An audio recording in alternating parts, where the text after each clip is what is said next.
charm to get the job done. Now that's the commander I've been waiting on. Because the one thing I know, some things are just worth fighting for.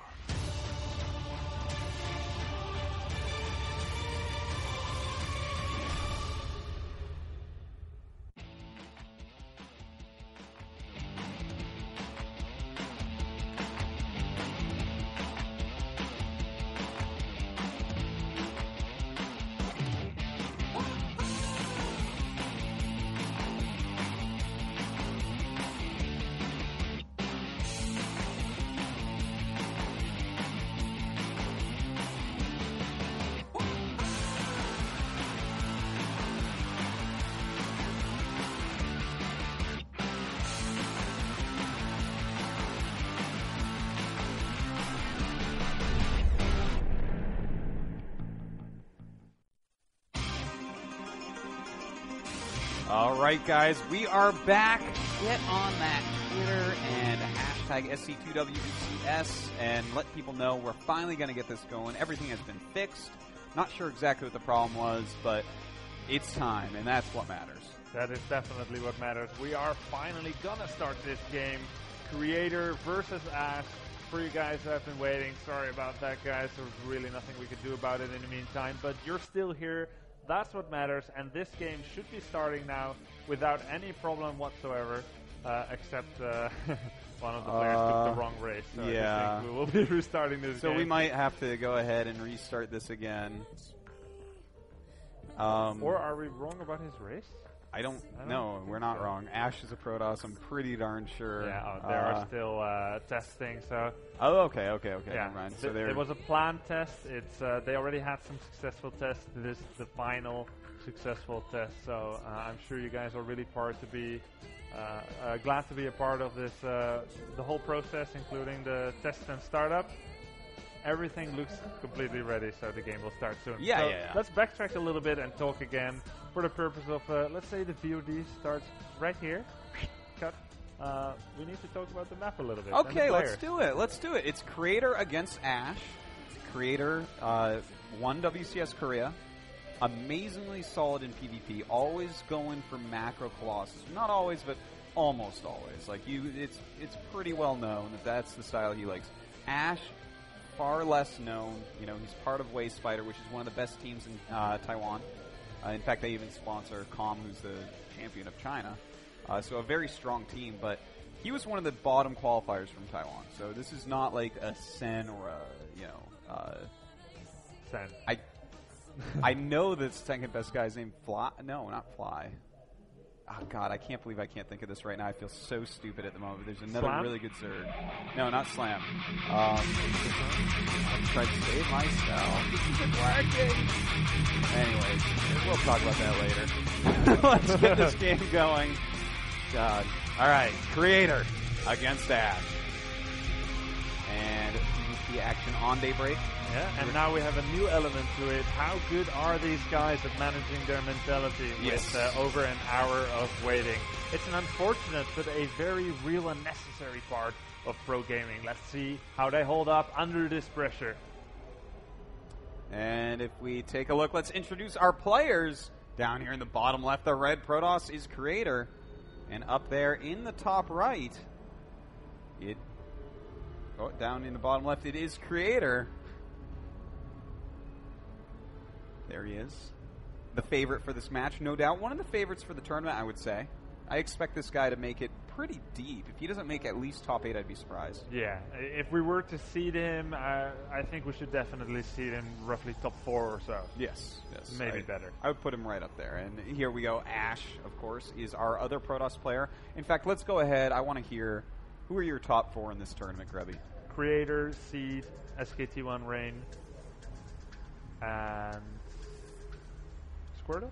Yeah. Or Roro, maybe. I don't know. No love for party?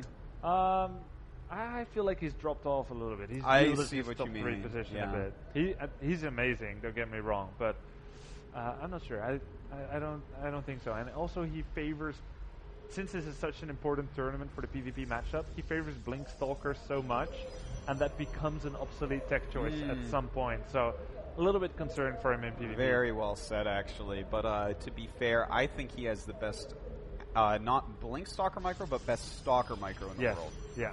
You would agree? I agree with that 100%. Okay, and that is why actually Barding can actually be said to be good at PvP, even though he does some builds which aren't necessarily the best. He does do a lot of 6-gate Blink builds with 2 bases and doesn't go to Colossi soon enough, but because his micro is so good, he's actually really solid at the matchup. Now, let's take a look at this game, Artosis. Let's do it, Grubby. So, we do have a double gas opening pretty quick here from Ash, and also from Creator as well. Now, with double gas openings, normally I don't feel like these go into Phoenix as much. I feel like these are normally going to be Robo builds. It both happens. Yeah, I've seen both. It but started recently kind of in Korea. I feel like I've seen more double gas into Robo than to Stargate. I don't know if that's the same in Europe or. Usually it's still Stargate. We're usually one step behind, or let's say one phase before. It doesn't necessarily mean it's worse. I think No, it certainly does not. PvP is one of the more easy matchups to manage when you're playing a Korean, which is why someone like Monchi can take out someone like Squirtle. Yeah. Relatively, of course, Squirtle is the more achieved, but he just defeated Squirtle 2-1 at the IESF Grand Finals. Granted, not one of the most prestigious tournaments, especially since Squirtle is here. I'm not going to say he's hiding strategies or anything, but if he would choose it, that would be maybe a smart decision to do so. Absolutely. Well, we do have a Stargate going up for Ash. We haven't seen from Creator yet what he wants to do. He started his second gateway. Yes. And it's kind of a little bit late on the second gate for going for 2 gates, so we still really don't know what he's going to go for here. And he is making a second sentry, so that could be something like a 2-gate expansion build into Robo. And, a fast expansion against the Phoenix build.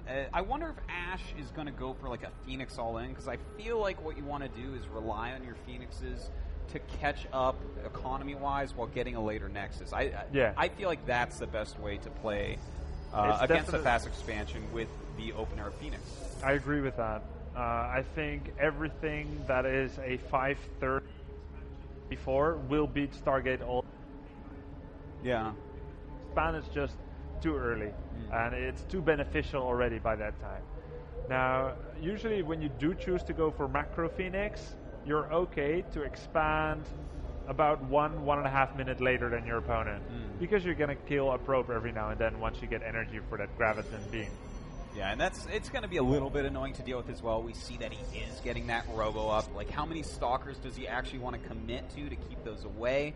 It's always a hard choice. Recently, I feel like we've seen an increase in people going Blink in response to seeing Phoenixes, even though, I don't know, I don't like that. You don't have to do that. No, I don't think so. It's not actually good. Yeah, every time I see that, I have to wonder, I mean, what is the point of going for that late Blink? Because now you're going to have all these Stalkers that you don't want in your later game composition. Yeah, because when someone is on Phoenixes, they're also usually going to be making a start Immortal production, and if you're just going like 12 Blink Stalkers to defend against 3 Phoenixes, you're going to be behind on everything. Colossi, Immortals, upgrades. Now, let's backtrack a bit and see what's happening here. Yeah, it looks like it is going to be the Phoenix all-in. He's already got 3, the 4th on the way, going up to 4 gates as well. So we are going to see an all-in here from Ash on Creator. Now, can Creator actually end up holding this? It can be a little bit scary. Yeah, it definitely looks scary. There's 4 Phoenixes out. A 5th one is coming. We've got 4 gateways to back this up. Free movement around the map by Ash, so his pylons are being planted closer and closer. Now, what does Creator know about this? Oh, now he knows. Oh, boy. All right, well, the first liftoff. Oh, he doesn't quite kill the Phoenix. And he's going to go back in and try to kill off some more of these sentries. And knocking these sentries out is a pretty big deal. But he lost a lot of Phoenixes for those sentries. So in the pre-talk just now, when we thought this game was going to start first, we already spoke a bit. Would Ash would it be the smartest for him to try something really aggressive, try to end the game early? It's something we kind of expected from him, and he's definitely obliging with that expectation. I'm sorry, the mouse just fell out here, so we have a bit of trouble following this action. We do see, in fact, that he is pushing forward here. Some force fields still going down, lifting some very crucial units. More Zealots being warped in and lifting up the Immortals. Very smart move there. Those Immortals will crush him otherwise, but it's looking like Creator in a pretty good spot here, even pulling some probes. Yeah, he just has too much raw power because he got such an early expansion. The money is paying off for him. He's able to hold this very delayed attack, and all the Phoenixes were doing was taking the Immortals out of the battle for a while, but now that they are back in the battle, they're really proving their worth. And as the last Zealots are falling for Ashe, he doesn't have enough damage anymore to try and leverage this fight into his favor. Yeah, it's looking pretty much over here with those two Immortals still alive and a bigger Stalker count than his opponent, as well as a bigger economy. There is not much left for Ashe to get done here. In fact, he is down by almost 20 supply. Yeah, and you can only imagine how much less economy Ashe has. GG. First map goes to Creator. Yep. And, well, I mean, that was pretty one-sided. And as you said, Drubby, you know, it is a very fast expansion against a Phoenix all-in. And that Phoenix all-in just did not have the power that it needed. Yeah, I mean, he did, we look at Spider Ashe, and he did get his Phoenixes to take out those sentry units to try and make sure that there isn't much defensive capabilities for Creator. But it wasn't just like this situation where you need those sentries to try and keep out your opponent's army, and if it gets in, you lose. It wasn't that kind of situation. No, I mean, let's say that you're doing an all-in against him and he's up his ramp or there's a small choke point. That might be a better time to pick up those sentries. But I feel like what he needed to do was either draw units back by faking going into the main to lift things, or maybe picking up the more valuable units and then microing against the rest. For instance, you pick up all of his Stalkers or Immortals, then suddenly your Stalkers are going to outrange and outfight the Zealots and the Sentries. So some questionable choices. You bring up a very good point. Trying to create a divide and conquer strategy might have been more advisable. Going into that main base, trying to make sure that not all the army is there for Creator. Because like I said, guys, if it's just a numbers game, Creator is going to have more numbers with that early expansion. And we really saw that coming into play there. And also, I like what you said. The basic fact of the matter is, right, Ashe, he's got this army, and half of it's in the air and half on the ground, more or less, give or take a few.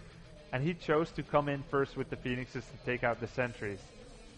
So he's basically engaging with a little bit less than half of his army against the entire arrayed army. Two Phoenixes during that? I know he lost at least one. I thought he lost two. He lost so then at least two. Imagine if he has 6 during that whole battle, targeting down the more expensive units that do more damage. Yeah. Rather than the sentries where when you've actually done the quick double gas into the expansion, you're going for Robotech, you actually have more gas than you want against an all-in. In fact, a lot of times you'll see players pull a few probes off and put them on minerals because they really need to focus on Stalkers and Zealots to hold something like this. So losing a few sentries to kill those Phoenixes, totally which give a lot of tactical advantage. Yeah, totally happy with that for sure. So, strong starting for Creator in this series. And Ashe has already tipped his hand a little bit about showing what what kind of style he likes to bring into this game. Yeah. I mean, I like Phoenix openings on Daybreak, but that Phoenix all-in definitely not up to par with what Creator is capable of doing. So, our next map going to be on Ohana, a map that you hate. Yeah. In PvP, I stalwartly veto Ohana first chance I get. It's not that I hate it necessarily, I just had a lot of losses on it and it kind of got into my mind. Well, that can happen. Now, it is a much smaller map. We'll see. Will Ashe have another all-in planned here? Another map that's not very good for playing Stalkers. Yeah, it's basically like a mini Daybreak. Yeah. Look at you. You are so smart. That is a good way to put it. It is like a mini Daybreak. A lot of elements are very similar to Daybreak, except it's just smaller. So for Creator to be okay with these maps surviving the vetoes, I think it makes a lot of sense. He did a very stable build last game, which would lose only to very specific, very early rushes. Once that didn't happen, he was always going to be in a great shape. And let's see if he can do that again this game. Indeed. Well, we do see Creator there. He is our Protoss in the bottom right. And in the top left, our red Protoss. Going to be Ashe from Waste Spider. And he knows he's up against the ropes right now, man. I mean, he's down one game against the champion of Korea. who won basically off of PvPs.